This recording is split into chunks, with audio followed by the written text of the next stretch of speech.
And we're back. Back. So for those watching on YouTube, bam, this is actually really is. Let's return to the game. Let's fucking get right back to it. So she wants me to push the button. I want to mope around and feel bad a bit more. Oh no, should I have done this before?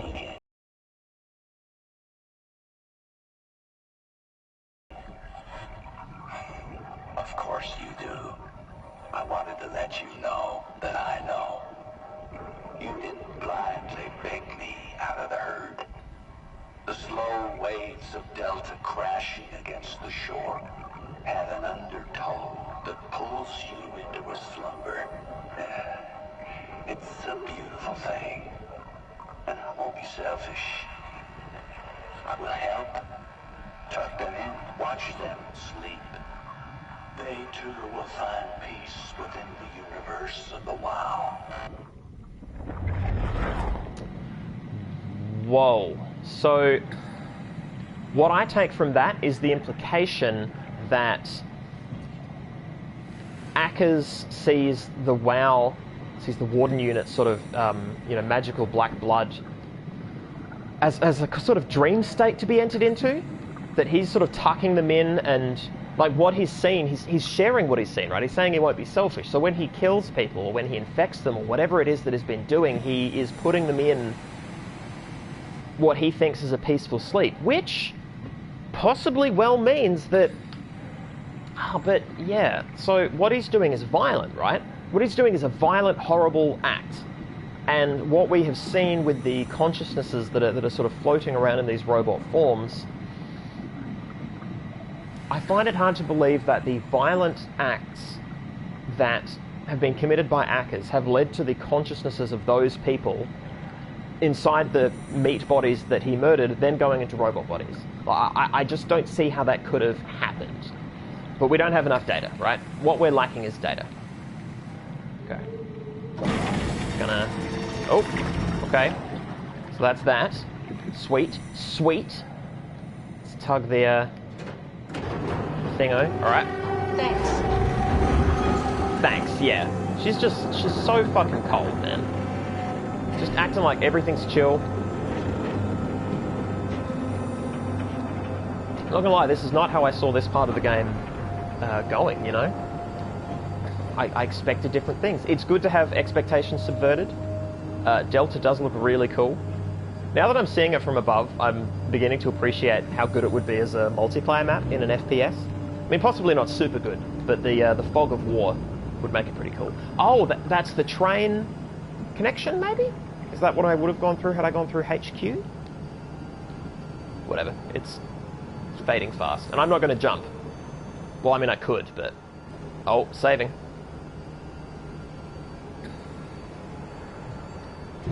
Oh, Natalie Rose asking, what did I miss? Yeah, so Ackers was talking to... can I reactivate You're it? really good back there, Simon. Oh. We got a slight Delta detour, but we're back on track. Yeah. We should touch down on the abyss.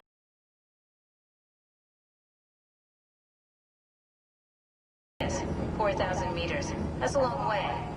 We don't have to worry, though, because with the dump back, the Ark could have been in the Mariana Trench. It'll hold for anything. Mariana Trench, there it is.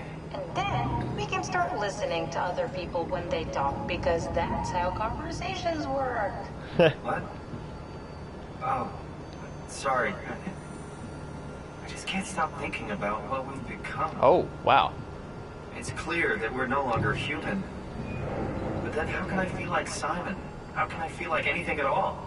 I mean, technically, I don't have any ears, no mouth. Christ, it's a weird thing to think about. I mean, I'm making sounds. I'm still saying things. You sure are. Burn. Okay. Your new body most likely has senses similar to those you had as a human. And your mind, only knowing one way to perceive the world, superimposes that skill set on top of your new features. So my mind is covering it up, pretending nothing's different. If it didn't, you'd probably be incapable of interacting with the world at all. And the stress would either kill you or make you go insane. So I've found a good balance between awareness and ignorance. Does that mean I shouldn't think about this stuff, or are my thoughts actually making me cope? Could I tip the balance by suddenly gaining some insight and go insane? I wouldn't worry about it. I mean, we have real things to deal with. Saving mankind, remember? Speaking of which, we're closing in on Theta. I'll eject the Omni tool. As always, don't forget to take me with you. Kath, before you go, the artificial intelligence you mentioned in the escape vessel? Uh-huh, yeah, the Warden unit, the WOW. Is it the WOW's fault that we're like this? I mean, it seems like something an unreliable AI would do. Ho ho. I suppose it set the ball in motion, but it's not directed with purpose. It's really complicated to explain how machines think, Simon. Concentrate on getting inside Theta, okay? See you soon. So, lot to chew on there. Wow, wow, wow, wow, wow, wow. I need to stop saying wow because of the... Well, you know what? Once we finish this fucking game, I can say wow all I like, because wow will mean W-O-W, wow, an exclamation of something. You know, an exclamation of, oh, wow, basically. Because, you know, tautological. It won't mean wow as in W-A-U, Warden Unit. And it also won't mean W-O-W, World of Warcraft, because I so rarely mean that. So, that final statement there, I'll have to go through this backwards because she said a lot, but the final statement she said about it's really difficult to explain how machines think. She is so right.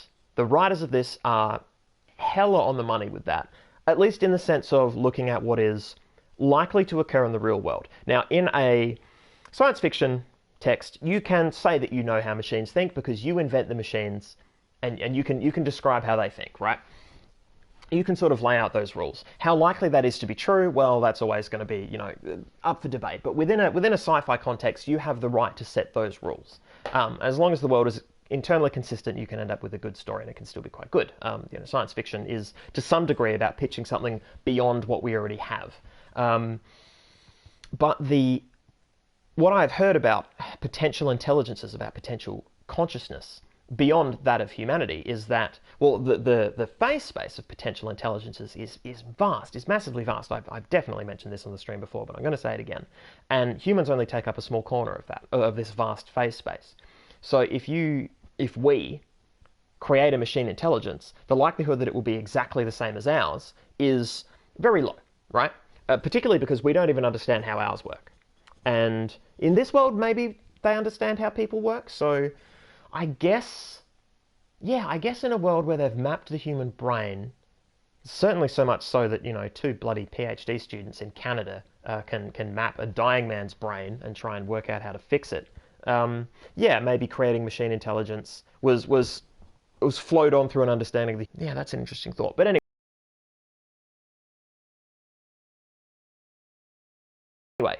yeah, Catherine's saying it's really hard to explain how machines think. I appreciate that because from a scientific perspective, this is all I've heard, is that it's almost impossible to imagine, to be able to predict what an AI would think like. The idea that it would think exclusively like us is naive. The other thing that is completely wild about that whole interaction, I mean, having Simon finally own his machine body is very cool. Having Simon accept that he's been in denial about it is very cool. It makes me wonder if the twist is going to be that, lol, turns out he's not actually a robot and he's just a guy. That would be funny also.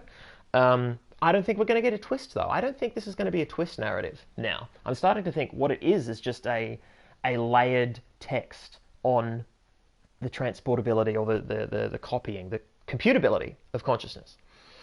But yeah, the most interesting thing about their interaction across the trip from Delta to Theta was when... How do I put it into words? Was when Catherine was talking about how the human brain maps, in this setting, how the human brain will map a set of machine inputs onto a set of human inputs because the set of human inputs is familiar. I feel that statement is a huge leap. Once again, they're building a world that is intended to be internally consistent. And so within the science of this world, that could be the claim that they're making, right? I would love to know the thinking behind that. It could be a throwaway line. She could be wrong, right? I mean, she, at the moment, is unfortunately the sort of the expositional font of knowledge. So we kind of have to rely on her. But that is a huge leap to assume that the brain would twist that much towards something. Well, maybe not a huge leap, but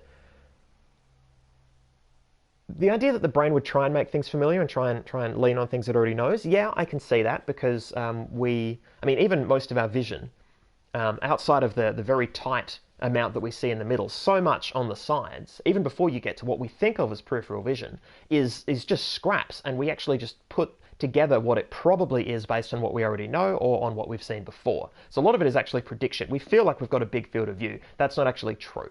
Apart from what we're sort of absolutely directly looking at. So the idea that the human brain builds upon the familiar in terms of patterns, yeah, I buy into that. That's fine. But I feel like that's such a big leap. I wish I knew more about the science of this. I'm kind of letting myself down by playing this game that is dealing so much with the brain and not at the same time doing similar research. I've got the books, I've got the stuff there, it's just I've had other things to do in terms of the PhD. There's just been other stuff to deal with in these past few months. So I'm probably going to have to come back to these SOMA videos and then exclaim wildly, and who knows, maybe I'll do a special video on YouTube in which I sum up my thoughts on SOMA once I've actually got more science to respond to it with. But yeah, one of the things that I've thought about a lot in terms of embodiment, and what I've been doing research in when it comes to embodiment, is if you take a consciousness and you copy it and put it in a body that is not its own, assuming first of course that you can do that, right? So that's the big leap that this game has made, is yes, you can just move that consciousness over. The idea that it would translate these other inputs and this other space into feeling normal in a flawless way is, yeah, it seems nutty. But how else do they make a story out of it, right? How else do you make a compelling story? This is the other thing that I've realized doing all this research, is that all stories about anything that are made by humans are about humans. And this is a story about AI, but it's about humans, right? Every AI that we write is basically a different kind of human. This is the claim that I'm beginning to make, and I will probably heartily make in my thesis, that we actually can't write from the perspective of an AI ever, because we're not one. We just can't. We absolutely just cannot do it.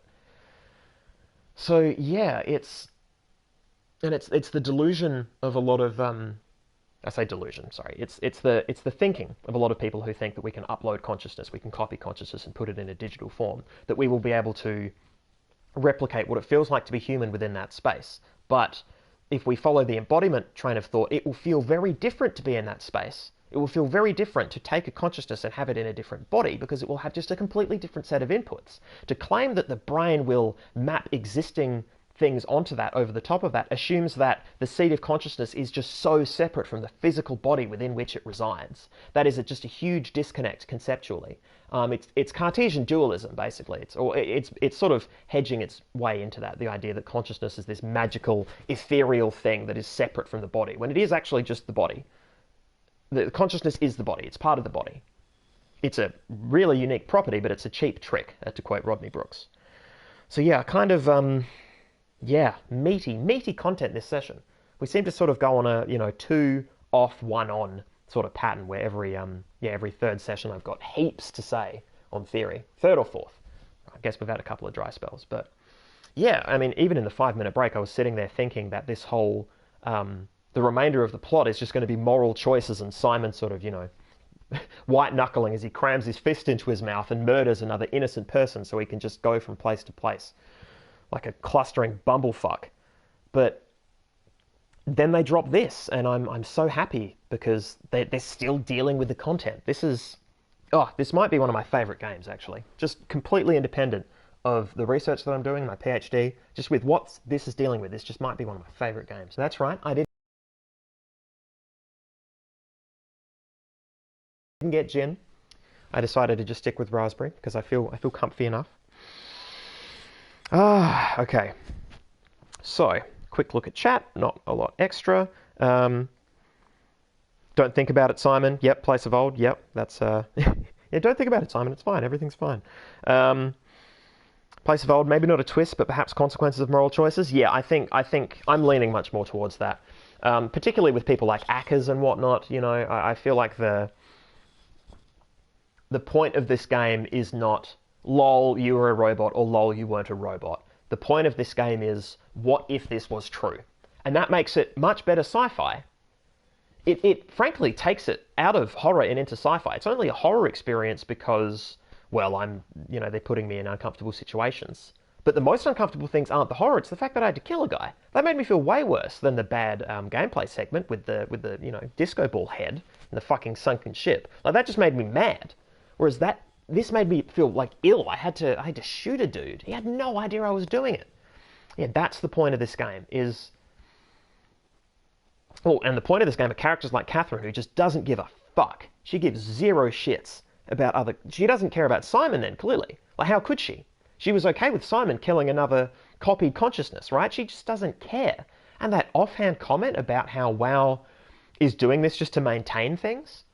I mean, I guess if WoW is given a set of properties, not even explicit properties, but implicit, one of the properties of a functioning station is people moving around the station getting things done. When that happens, the station is big green tick, everything's fine. So when things go to pot, maybe this was WoW's choice. Well, what we need are people wandering around and getting things done. And it found, oh look, we've got these consciousness chips in the robots that are capable of, handling a human consciousness. And oh look, we've got human consciousness on file because they're going to send human consciousness into space. This is all Catherine's fault. If Catherine had just let the human race die out, or the consciousness portion, the computable consciousness portion, die out with the meat part of humanity, then we wouldn't have computable consciousness at the bottom of the ocean being delusional. Many of whom we've met have been unhappy. Several of them have been just really not pleased with their life. Yeah, crazy stuff. Natalie Rose, yeah, very human story. I think it's also shifted into a comment of that problematic human idea of cultural assimilation. Perhaps this is my own brain and what it's thinking about at the moment of shoehorning. Cultural assimilation. If you could expand upon that, I would be very curious what you mean by that. That has stoked my interest. I would love to know. Yeah, I would love to know what you mean by that. Place of Old and Crafty agreeing that, Catherine would kill Simon. Yeah, Catherine is stone cold. Maybe that's the twist. And it's not so much a twist, it's just that Catherine, the arc of her character is that, well, the arc of Simon's character is that he discovers that everyone sucks, including Catherine. And that he has become a murderer only so that he can be used by a murderer. Man, alright. This is the button? No, this is the... I lack manual dexterity, guys. I'm very sorry. Oh, there we go. Now it's saving. And now I'm free. Okay. Theta. New area. Brand spanking new. Lots of fish. Lots of distant fish. Alright. We're going to do a quick scout around. Check out the environs. Okay. So, the interesting thing about this game is that it necessarily has a large explorable environment because we're at the bottom of the goddamned ocean. So I'm always interested in the ways in which they restrict that from a game design perspective, just to change tracks from AI theory into game design. But look at this, right? They've got a fence. Like, I think it behooves me to chuck a lap.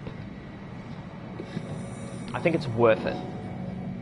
Because, as has been mentioned before, by Crafty, in an attempt to make sure that I, keep on track and get the best content, that exploring is a good idea. Yeah. Oh, here's another train track. Once we grab Justin again on the rewatch. Okay, they're fish shadows. Wow, that is so cool. Yeah. Maybe it doesn't take much to please me, Maybe I'm just more simple than I realise. Well, I actually think I'm quite a simple person. Not simple as in dumb, simple as in simple in terms of internal mental construction. People who disagreed with me, I can't fault them on that. Strasky, wake up Dr. Masters. We're bringing in anchors. What's wrong? What can I say? He's had a rough day. He's all butchered by structure shrapnel. The well sure did a number on him. Brandon, flip the panic switch on the suit. I don't want to burn through the oxygen. You're kidding, right? He's fucking hanging on by a thread. We need to move him. Strasky, get the infirmary ready. We need to move fast. Wait, where are Kumarabi and the others? This is all we got. I guess he's still at Delta. Emma, I can't do this on my own. Grab the other side. Strask, ready or not, we're coming in.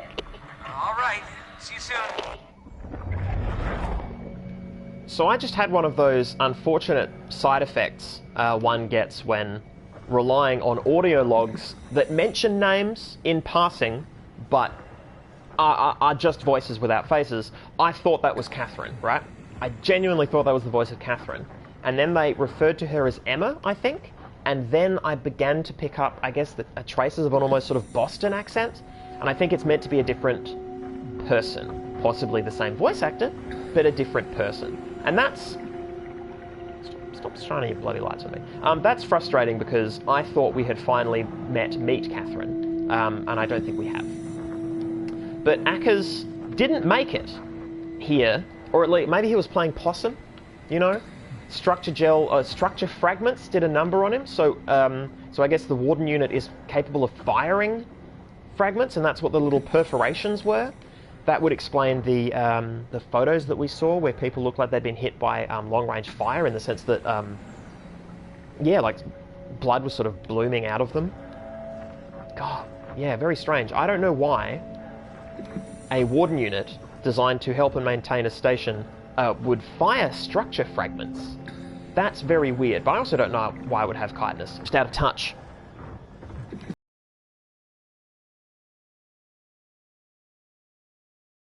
Place of old, and Ackers killed them? Yeah, I think Ackers, I think that's a clear sign that Ackers was playing possum and those people are now dead. And we're going to get into Theta and hear about, you know, the last vestiges of their lives. That's going to be interesting. It's going to be interesting and it's going to be cool. Oh, and Place of Old saying I thought that was Catherine too. Yeah, I mean, maybe it was Catherine. Maybe we'll give it another listen on the way back through, just to double check and really try and parse out who is who.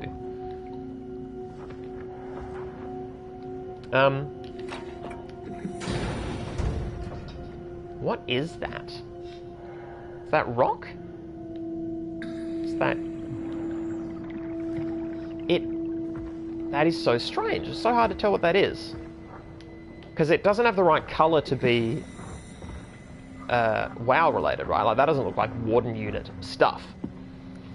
Because it looks more rusted. But it looks sort of segmented, which implies the sort of kindness thing they're going for. I don't know. It's possible that me chucking this lap gives us no content, but I tell you what, it's going to please someone. Someone out there can feel it in their bones right now that I'm exploring. Like, somebody spent hours on this, you know? This was not procedurally generated. This was an individual thing created, crafted.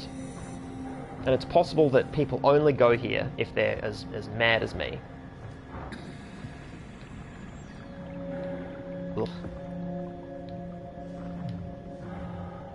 Yeah, it's strange. I thought all this was, I mean, I still think all of this is cool, but the longer I am in this world, the more unsettling I find the decay and the barnacles everywhere.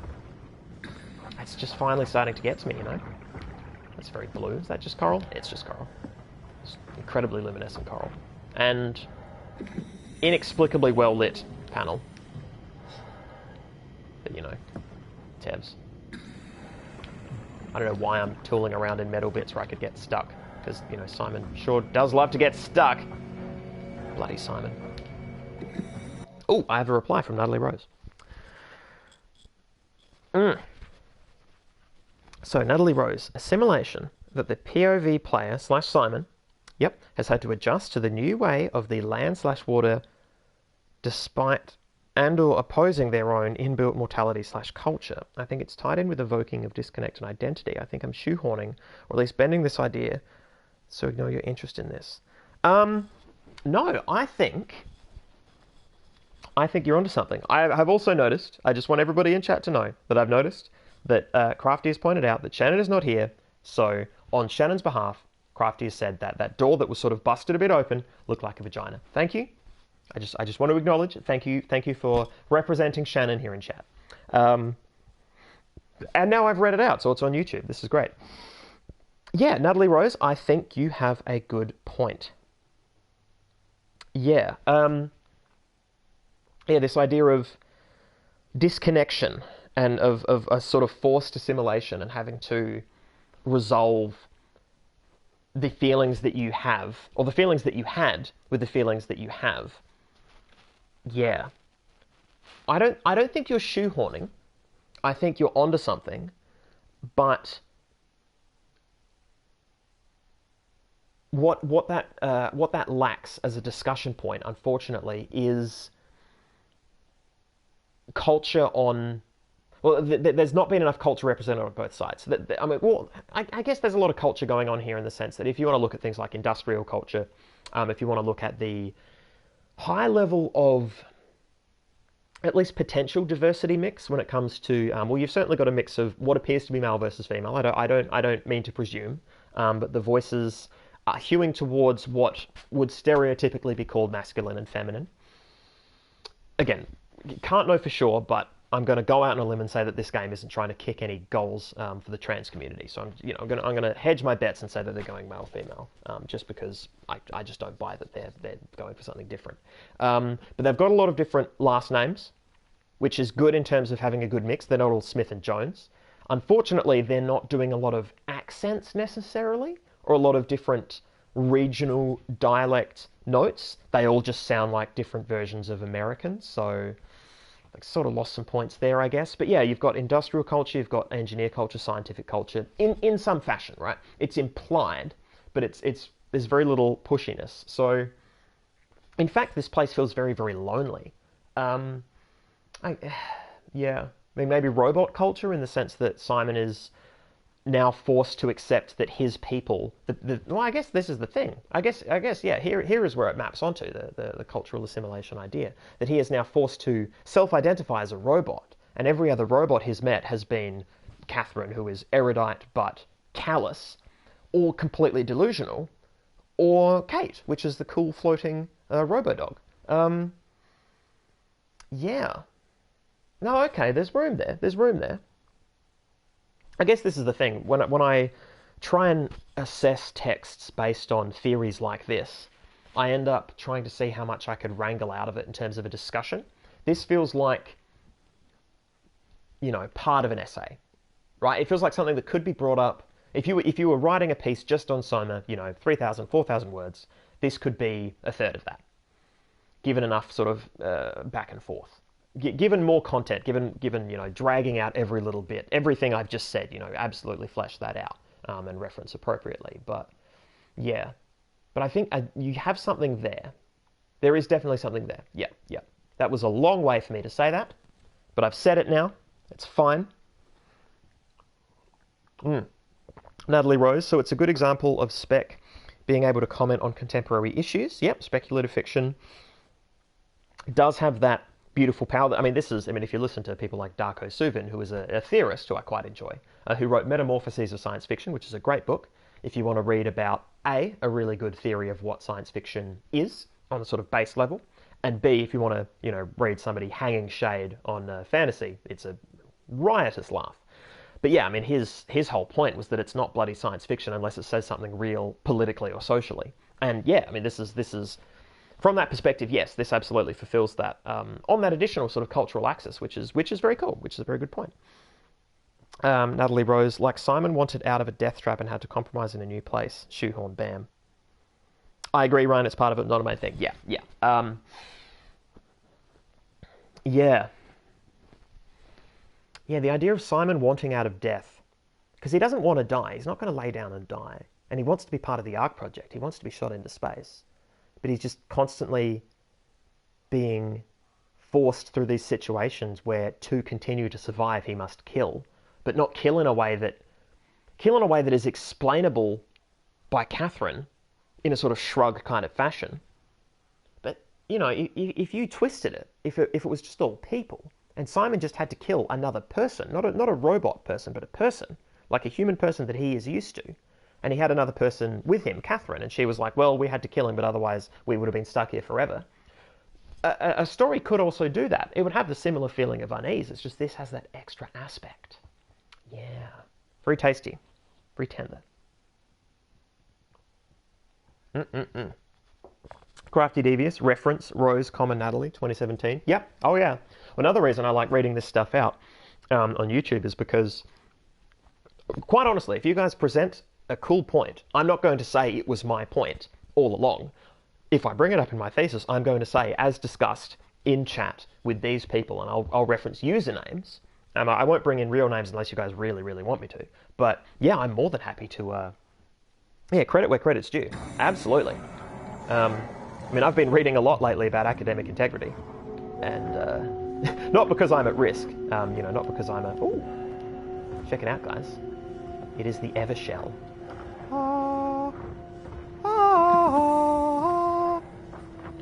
So it turns out after 90 minutes of continuous play, or near continuous play, I get a bit weird. We've got 20 minutes to go.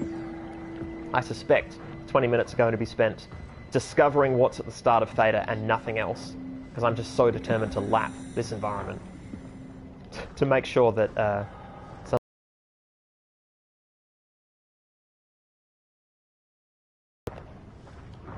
up front and frank about this. This is exactly why I need to do 2-hour sessions, because I want to see it all. And I want to pause, and I want to rant and talk about things. And I want people to bring up, oh, hey, is this about cultural assimilation? And then me to spend 5 minutes rubbing my incredibly hairless chin and going, yeah, I think it is. And yeah, that's what this stream is about. And that means that content gets, maybe not stretched, but in much the same way that these incredible structures are covered in barnacles and shells and coral and, the pustules of the sea, this stream has a lot of extra shit hanging off of it, because that's literally all I bring to the medium. I'm not very good at video games. I'm literate. I'd be happy to say that I'm video game literate. I have the literacies. Because, well, I mean, I give a lot of my time over to video games. Not just recreationally, but, I mean, academically, as you can see. When I'm relaxing, one thing I like to watch most on television is some of my favourite streamers playing video games, which is to say Day9, Sean Bouchard, who is NDEF. A little bit of fun with Bill whenever he does do a stream. It's good to see. It's good to see. Yeah. All right. Back on topic. Let's re-listen to this and let's all figure out, everybody crowd around, let's figure out if this is Catherine. Strasky, wake up Dr. Masters. We're bringing in anchors. What's wrong? What can I say? He's had a rough day. Jesus Christ. He's all butchered by structure shrapnel. The Wild sure did a number on him. Brandon, flip the panic switch on the suit. I don't want to burn through the oxygen. You kidding, right? He's fucking hanging on by a thread. We need to move him. Strasky, get the infirmary ready. We need to move fast. Wait, where are Komorabi and the others? This is all we got. I guess he's still at Delta. Emma, I can't do this on my own. Grab the other side.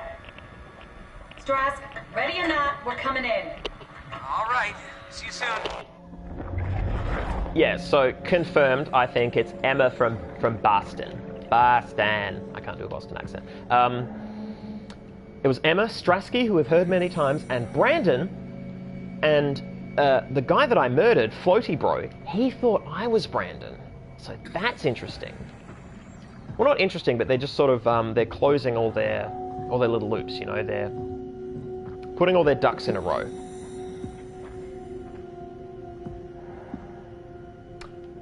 I just realised something. These little moments that I'm tapping into, the Warden unit, if the Warden unit is preserving things, if the Warden unit is trying to preserve everything, what I'm tapping into are preserved radio conversations, right? Because I think everything I've ever tapped into has been something recorded from one end or the other. Yeah, so it's not sort of spectral memories. I mean, I never thought it was spectral. I would have accepted psychic, not happily, but I would have taken it on board because it's a sci-fi thing. Because they're being very smart about consciousness and the brain. If they brought psychic stuff in, I would be a bit bummed. Sorry guys, I just realised that these are graves. At least I presume they're graves, right? Eternity among the stars. That's such a weird thing to... Oh, no, that's what you put on tombstones when people die, but you've put them in the ark. So these people are meat dead, but they're not consciousness dead. Yeah, that's my guess. Wow. Yeah, I can't believe I didn't realize this sooner, and this is why, like, you know, it says a data buffer available. Like, it's being kept. This information is being kept in the sort of like, yeah, the warden unit is retaining cookies. You know, somebody clicked accept early on, and we're now benefiting from this because who doesn't like cookies? All right. This thing on? Can everyone hear me? Go ahead, Strop. Listen up, all members of staff.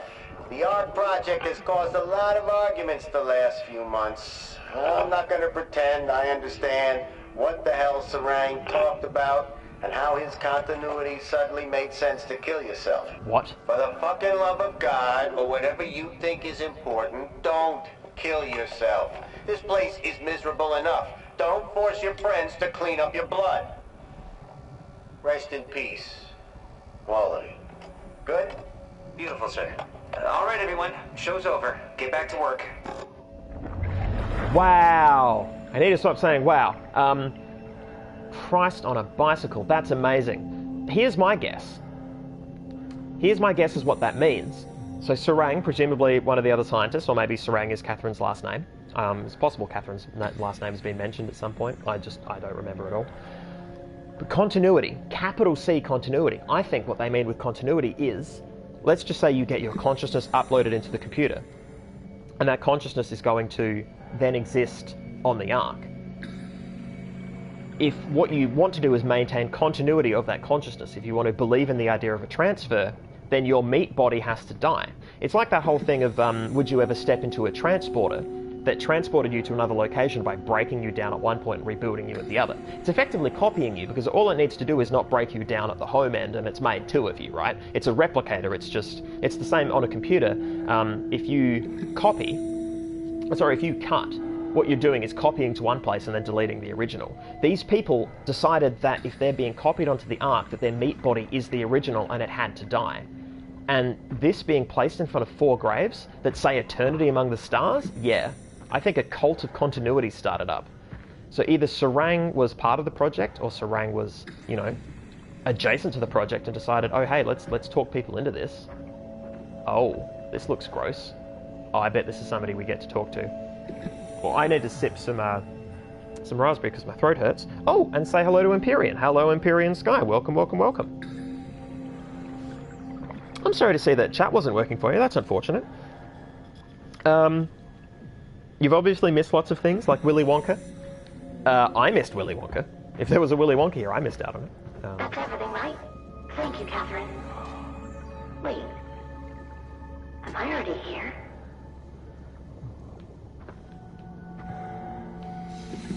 I don't understand. Buddy, I don't understand. I don't recognize this kind of robot either, actually. But yeah, look, the robot has been infected, right? Is this what it's supposed to look like? Is it that it was a dead robot and WoW infected it and thus put a person in there? So that the tendrils are data connections as well as whatever else they do? I expected something different. I think this person thinks they're meant to be on the Ark. Hello? Who is that? Mark? No, Mark Zuckerberg? We haven't met before. Is this Mark? I think we're safe. Oh, I was so worried something had gone wrong. What's your name? Robin Bass, Theta Field Service Technician. Nice to meet you, Robin. Oh, I'm so glad Simon is finally being nice and cool. He doesn't want to break this poor woman's delusion. Wow. This game has made me realize how much I use the word wow. Everyone? I'm not the only one who got scanned. Yeah, this is unsettling. I kind of love it. Also, that looks like an old Polaroid camera on the top, right? How did you get here? I got scanned, like the others. Oh no. And then I killed myself. At least I think so. I can't remember that part. Of course you can't. How does that work? Did dying get you into the Ark? Wow, you're definitely not from Theta. Let me guess, Omicron? Wasn't sure Catherine would be able to scan you guys. You're lucky. There was a lot of talk about this at Theta. The idea is, When you're activated in the Ark, there's basically two of you, right? One human, one living skin in the Ark. You don't want your copy to survive you. You yourself want to survive on the Ark.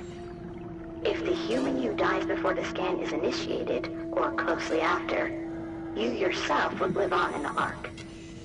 Amazing, right? Called it. Called it. Did Catherine put you up to this? Killing yourself? Catherine Chun? No. I don't think you Catherine Chun. understand. She just did scans and put them into the Ark. I hope I get to meet her soon so I can apologize. She always got into trouble with Strohmeyer when someone killed themselves. Well, I yeah. think she's okay with it. Ha. Where is everyone? I thought there would be like 40 or 50 people here. I don't know. I'll let you know if I see any. Robin, Oh no. I'm not sure how to say this. Oh, Simon. This is Yeah? pretty amazing, right? Ah. I mean, the Ark. Yeah, it's great. Catherine and the guys have really pulled through. They saved us all. Oh, bloody hell, Simon. Oh. After everything he's done, just being like, nope, not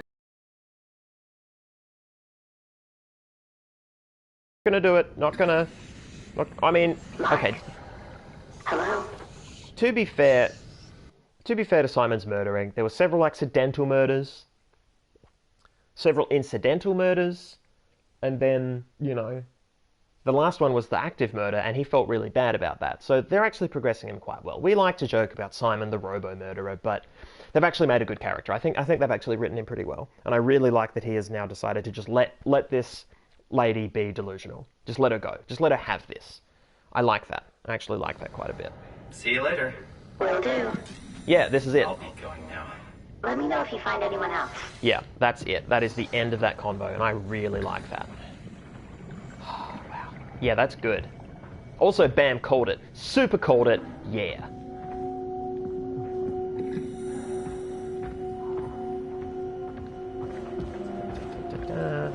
Yeah, I think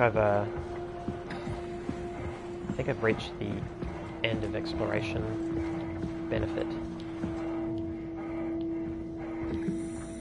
Yeah, he still puffs and pants, you know, but that's it, right? It's the, well, you know, they touched upon this in the Matrix, and a comparative study between this and the Matrix would actually be very interesting because there are similar things going on in a way. One thing that the Matrix didn't do was say that you could replicate a consciousness.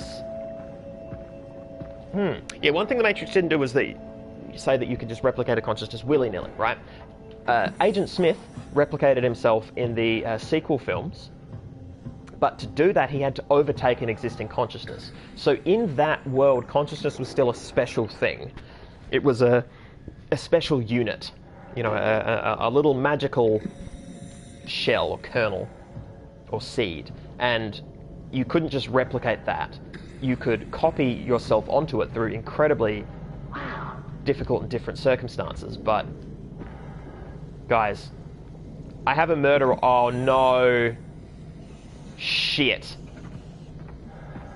I reckon I have to kill her to get inside. Oh, fucking A. This game. I'm authorized personnel. Okay, let me try this first.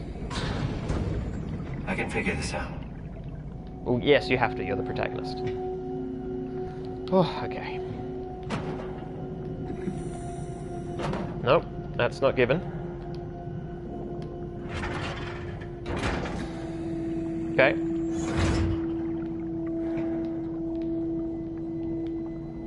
That's still not giving.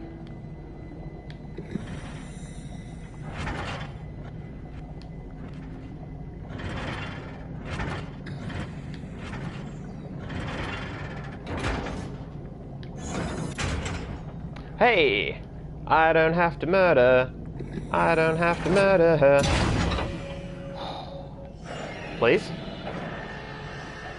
Oh, wow.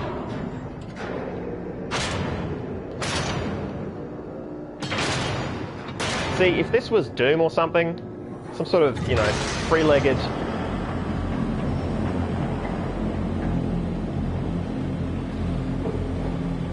sort of three-legged mecha demon would come barreling forth to the 8-string deliciousness of Mick Gordon.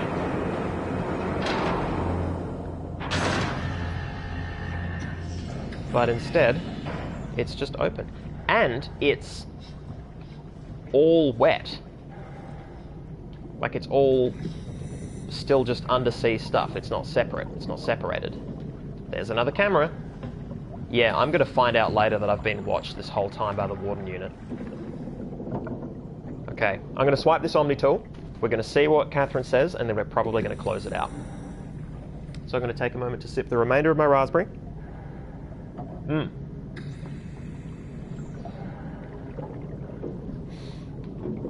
Alright, let's do it. Let's get on it. Oh. It's not a resurrection sitch. Trophy earned for Dunbat. Oh, I'm already at the Dunbat? Oh, this whole thing is a... Oh, of course. No wonder it's a large depressurization chamber. This is where they brought in cargo. Oh, that lighting. Yeah, this game is so exquisite. Loading. Okay, cool. This is going to be the perfect moment to close out. Yep. Because I don't want to end up in a sitch like I did before. Whoa. Whew. Okay. I understand why they would have such a big loading moment.